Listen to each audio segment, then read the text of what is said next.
Welcome to the video podcast for Hess's Law. It's labeled Hess's Law 1 because we're going to specifically deal with finding the heat or enthalpy of a chemical reaction using a table of enthalpies of formation for each of the compounds that are involved in the reaction. There'll be a following podcast that deals with using Hess's Law when you have a series of chemical reactions that are not necessarily formation reactions. So, welcome. Hess's Law is essentially this. If a chemical reaction is carried out in a series of steps, the overall enthalpy change, or the net change in heat or enthalpy, is equal to the sum of the enthalpy changes for the individual reactions in each step. So let's consider the reaction in which we're going to burn ethane, which is C2H6, in the presence of oxygen. We're going to call this a pure combustion reaction in which all of the ethane and oxygen combined will convert completely to carbon dioxide and to water. You will see reactions like this either labeled a delta H RXN, showing a change in enthalpy for reaction, or because this is specifically a combustion reaction, you may see it as a delta H COM for combustion. Your textbook does contain a table with the enthalpies of formations for various compounds. This will be very useful to us. Our first step is we're going to write the equations that represent the formation of each of the compounds in this reaction from their constituent elements, from what makes them up. We're going to look at these elements in what's called their standard state, or what they would be at room temperature. So for instance, when we form ethane, which is C2H6, from its constituent elements, carbon will be a solid, hydrogen, which is H2 diatomic gaseous molecule, will be a gas, and C2H6 when it forms will also be a gas. Now, we are writing these equations with the goal of forming 1 mole of each of these compounds. So in order to do that, we need 2 moles of carbon and 3 moles of the H2 to form 1 mole of C2H6. For the carbon dioxide, we need 1 mole of carbon and 1 mole of oxygen, O2, to form 1 mole of CO2. And then we'll need 1 mole of hydrogen, H2, plus a half a mole of O2 to form 1 mole of H2O. Note that in this branch of chemistry, thermochemistry, it's okay to use fractional coefficients. We never use fractional coefficients when we balance equations stoichiometrically, but when we balance them for a thermochemical equation, because we want simply to form 1 mole of water and see what its change in enthalpy of formation is, it's okay to use a fractional coefficient. Now that we've written the equations that represent the formation of 1 mole of each of these compounds from their constituent elements, we can look up the delta HF with a superscript naught, which represents the enthalpy of formation under standard conditions for each of the compounds, and we'll plug that into the space on the table to the right of the reaction. Notice that we're not concerned with oxygen as a reactant from the overall equation, simply because the enthalpy of formation for any free element is 0, and oxygen will be taken care of in terms of the other compounds.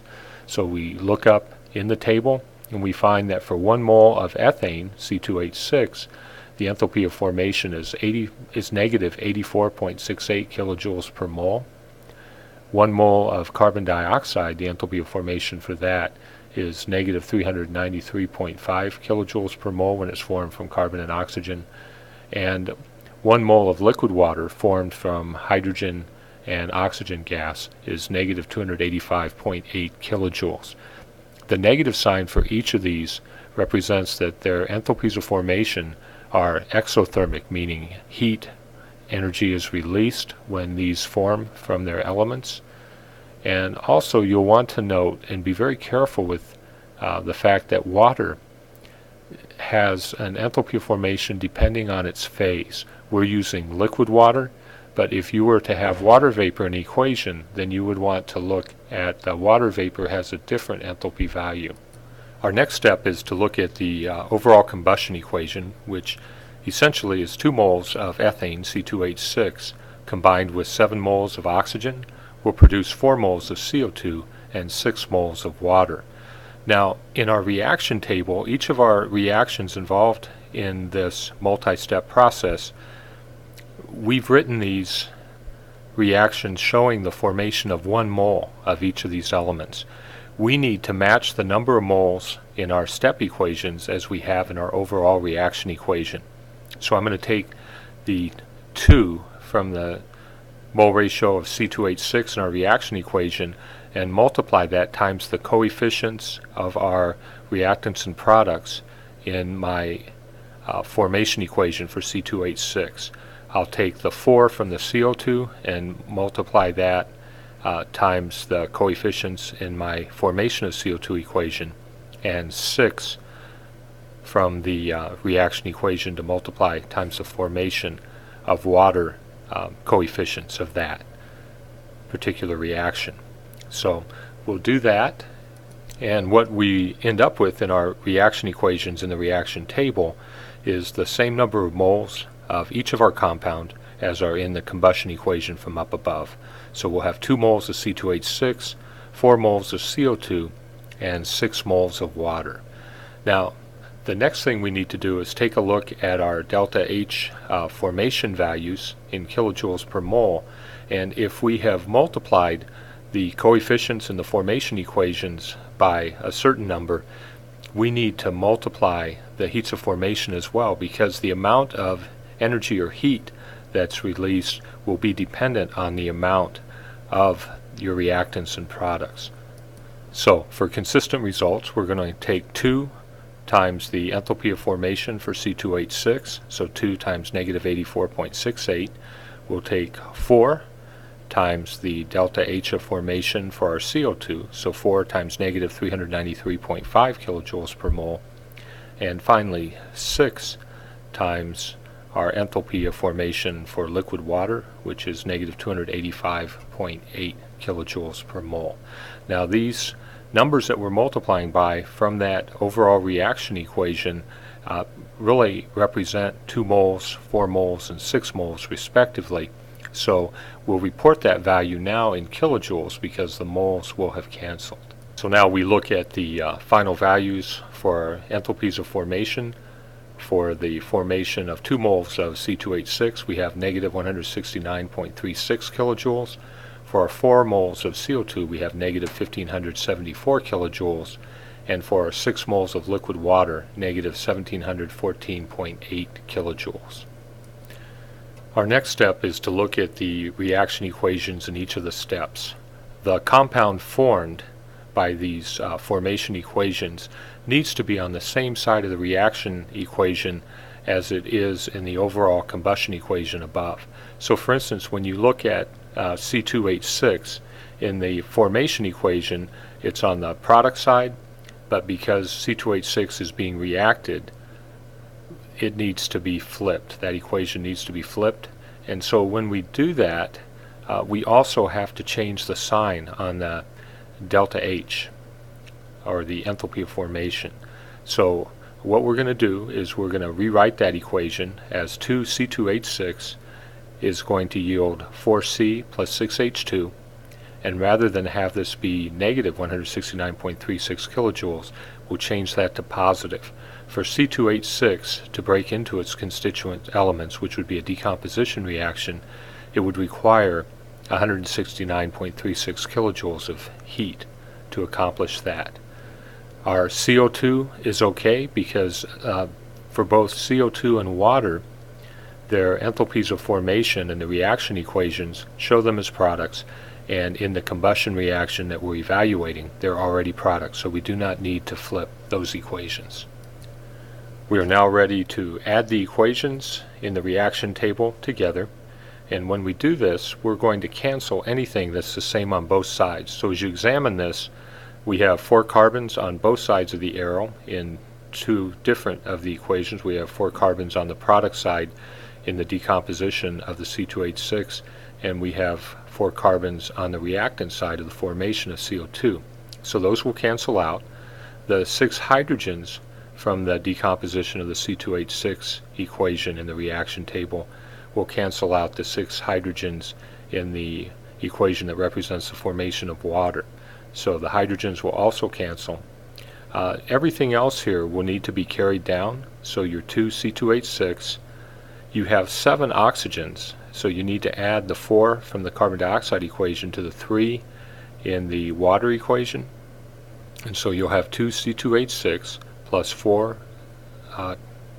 plus 7 O2s, and then the arrow, and then on the other side you'll have 4 CO2s and 6 H2Os. Now, when you examine the net equation after you add those 3 step equations together, it should look exactly like the combustion reaction that we're evaluating that's up at the top of this slide, and indeed it is. So it's very important that that you do that. If it does not match the equation that we're evaluating, then you need to go back and look for mistakes, because something went wrong if it does not. We then need to add the delta H values together. So we'll take the plus 169.36 kilojoules plus negative 1574 kilojoules plus negative 1714.8 kilojoules, and we'll end up with a total of negative 3119 kilojoules. Very important that you watch the signs. Make sure that you put the signs into your addition problem correctly, or this can really distort your result. So the sum of the enthalpies is negative 3119 kilojoules, and that represents the amount of heat or enthalpy change associated with the combustion of 2 moles of ethane. It usually is desirable to report the enthalpy of a reaction in kilojoules per mole of the reactant, since the value of negative 3119 kilojoules represents the combustion of 2 moles of C2H6. We just need to divide that value by the number of moles representing the balance equation so that we can put that value into kilojoules per mole. So negative 3119 kilojoules divided by the 2 moles of ethane will give us negative 1560 kilojoules per mole of ethane combusted. Let's look at a sample problem. What I'd like you to do is look at the reaction of liquid silicon tetrachloride reacting with liquid water to form silicon dioxide solid and hydrogen chloride gas. Now, in the table below, I give you the enthalpy of formations for each of the compounds, and I want you to calculate the enthalpy of the reaction for this particular reaction. Now, the best thing for you to do at this point would be to pause the podcast, write these numbers down, and then go ahead and do the problem. When you've done the problem, you can resume the podcast, and I will show you a very elegant solution that hopefully yours will match. Welcome back. Let's see how you did.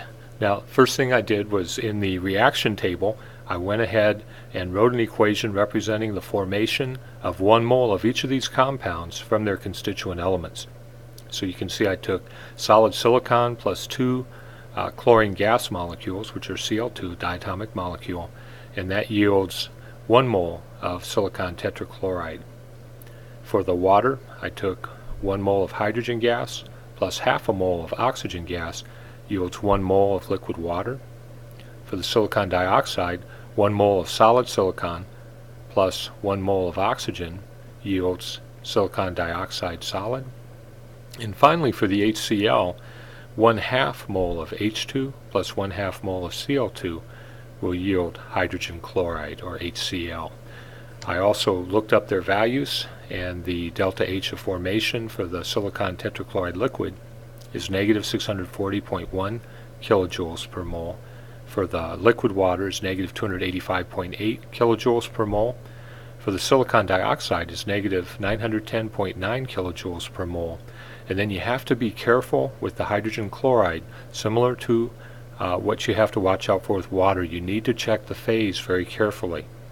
So for hydrogen chloride gas, it is negative 92.3 kilojoules per mole. My next step is to multiply the coefficients in each of the formation reaction equations by the coefficient from the overall reaction equation above.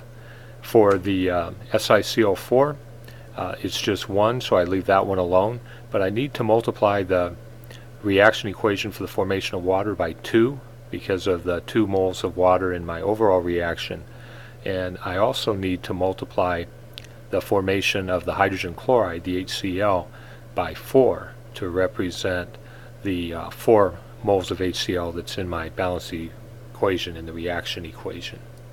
I also needed to make sure that I took those same coefficients and multiplied them by the delta H of formation.